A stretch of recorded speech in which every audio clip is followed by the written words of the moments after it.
¿Qué tal amigos? Sean bienvenidos a un nuevo video. El día de hoy vamos a estudiar el circuito inductivo en corriente alterna. Primero analizaremos la parte teórica y posteriormente resolveremos un ejercicio. Un circuito inductivo en corriente alterna se caracteriza por estar compuesto de una fuente de voltaje denominada VDT y un elemento inductor denominado L. A través de este circuito circula una corriente denominada IDT. Tanto el voltaje como la corriente pueden ser ondas seno o coseno.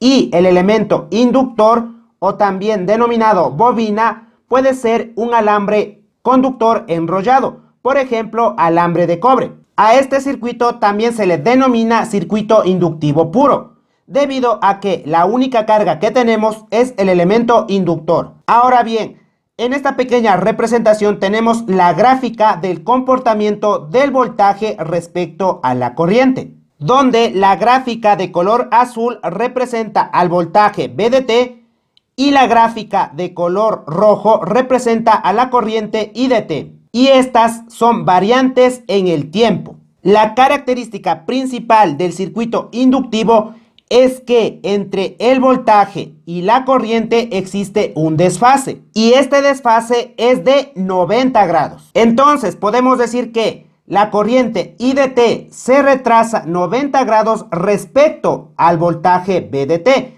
Esa es la característica principal. O también podríamos decir que el voltaje VDT se adelanta 90 grados respecto a la corriente IDT. Si visualizamos la gráfica del voltaje y la corriente, podemos apreciar que el voltaje inicia normalmente, pero la corriente inicia 90 grados después. Eso significa que se encuentra retrasada a 90 grados. Y este desfase también lo podemos representar en un diagrama fasorial, donde en el eje horizontal positivo tenemos el voltaje y en el eje vertical negativo tenemos la corriente, existiendo un desfase de 90 grados. Ahora es importante analizar a qué se debe dicho desfase. La bobina o elemento inductor en corriente alterna se opone al paso de la intensidad de corriente. Es decir, una bobina se comporta como una resistencia.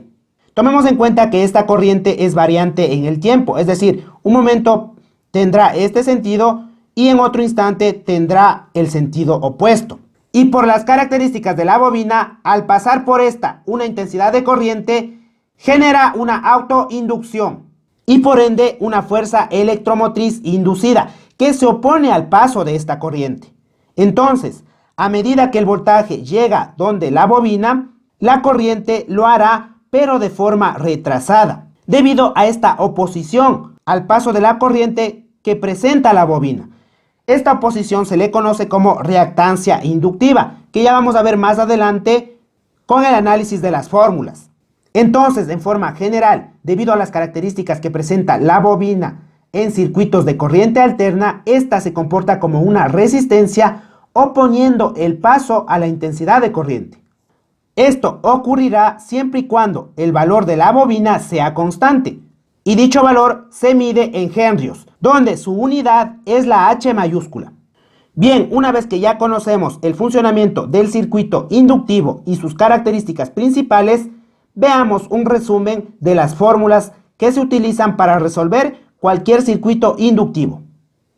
Bien, como primer parámetro importante tenemos la reactancia inductiva, que ya comentamos que es la oposición que presenta la bobina al cambio de intensidad de corriente. Esta viene denotada con la siguiente fórmula: XL, reactancia inductiva, igual a WL, donde W es la frecuencia angular y L es el valor de la bobina en henrios. Esta fórmula también puede ser reescrita de la siguiente manera: XL es igual a 2πf por L. 2πf es igual a W. Entonces realizamos el reemplazo correspondiente. Y bien, es así como obtenemos la reactancia inductiva. Y esta viene en unidades de ohmio. Podemos decir que esta fórmula permite convertir de henrios a ohmios. Y ohmios, recordemos también que es una unidad de resistencia. Es por eso que la reactancia inductiva determina la oposición al paso de la corriente. En todo circuito en corriente alterna tenemos otro parámetro que se denomina impedancia. Puede ser vista como una resistencia equivalente. Es por eso que queda definida como Z igual a la resistencia más JXL. Tomando en cuenta que es un circuito inductivo puro, no tenemos resistencia, por ende equivale a 0. Y XL no es nada más que la reactancia inductiva, pero le añadimos J delante, quedando la impedancia en nuestro circuito como Z igual a JXL, donde J es un número imaginario, que viene definido como raíz de -1. Entonces, la impedancia tendrá un valor real, que en este caso es la resistencia, y un valor imaginario, quedando la impedancia como un número complejo. Y también viene en unidades de ohmio. Ahora tenemos los parámetros de voltaje e intensidad de corriente. El voltaje en la bobina se puede calcular mediante la siguiente fórmula. BL igual al valor de la bobina multiplicado por la derivada de la intensidad de corriente respecto al tiempo. O también aplicando la fórmula en base a la ley de Ohm. BL es igual a la intensidad en la bobina multiplicado por XL, es decir, por la reactancia inductiva.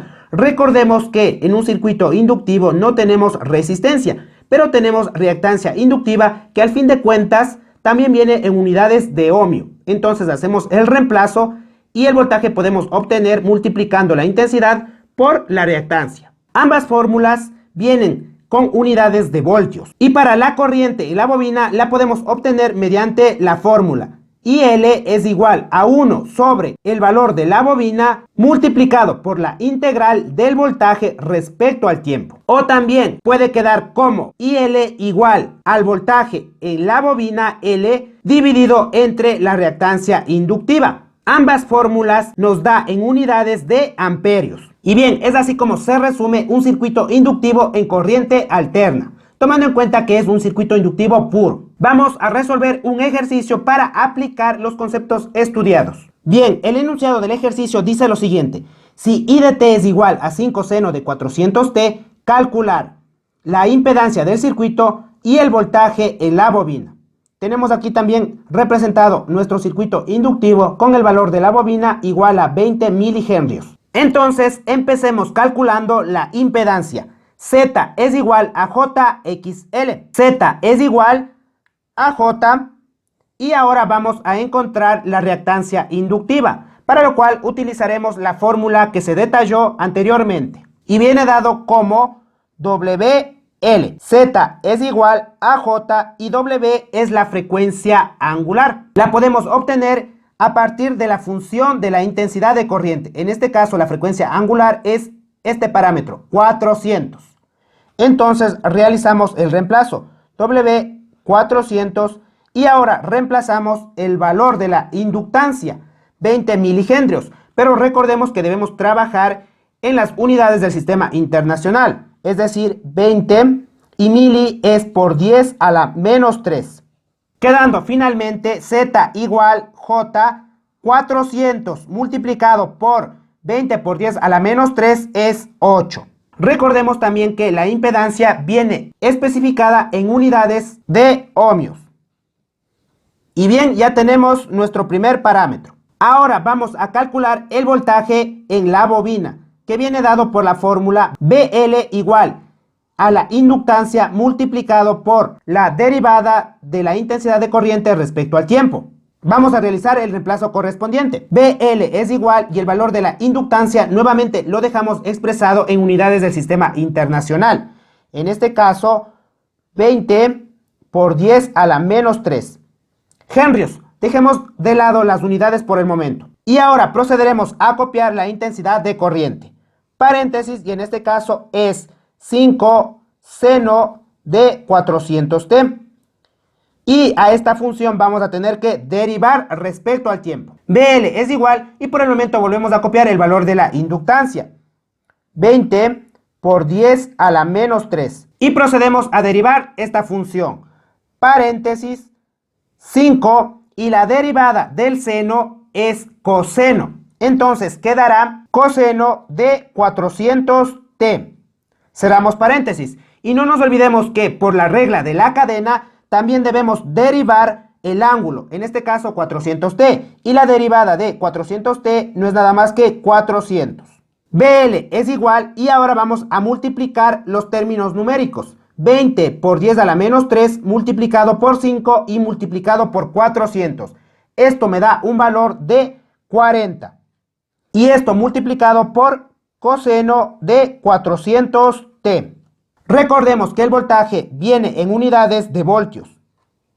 Y listo, hemos encontrado el voltaje en la bobina. Pero para realizar un análisis más a fondo, vamos a obtener también este voltaje utilizando la fórmula que está en base a la ley de Ohm. La misma que es BL igual a la intensidad en la bobina multiplicado por la reactancia inductiva. Realicemos los reemplazos correspondientes de los dos parámetros. BL es igual y la intensidad en L es 5 sen de 400t.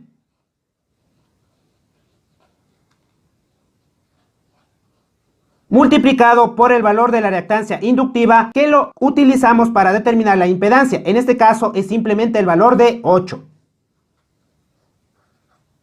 BL es igual y multiplicamos los términos numéricos. En este caso vamos a multiplicar la amplitud de la función por 8. 5 por 8 es 40. Seno de 400t. Ahora bien, ustedes se preguntarán por qué al utilizar las dos fórmulas el voltaje nos da diferente. Esto se debe a que debemos tomar en cuenta las características principales de la bobina. En la primera fórmula, al utilizar la derivada, ya estamos desfasando 90 grados el voltaje respecto a la intensidad de corriente, porque de una función seno obtenemos una función coseno. Pero en cambio, al utilizar la segunda fórmula, no existe ese desfase. Por ende, debemos aumentar el desfase de 90 grados. En este caso, vamos a sumar a nuestro ángulo más 90 grados, debido a que, si analizamos la teoría, esta mencionaba que la intensidad de corriente se encuentra retrasada 90 grados respecto al voltaje. O a su vez, el voltaje se encuentra adelantada 90 grados respecto a la intensidad de corriente. En otras palabras, si el enunciado nos da como dato la intensidad de corriente y calculamos el voltaje, vamos a sumar 90 grados. Y listo, hemos determinado ya el voltaje en la bobina, tomando en cuenta que ambos resultados son los mismos, tienen la misma amplitud y se diferencian en la función. Por un lado una función coseno y por otro lado una función seno, pero desfasada 90 grados, que al fin de cuentas representan el mismo resultado. Bien, sin más me despido y nos vemos en una próxima ocasión.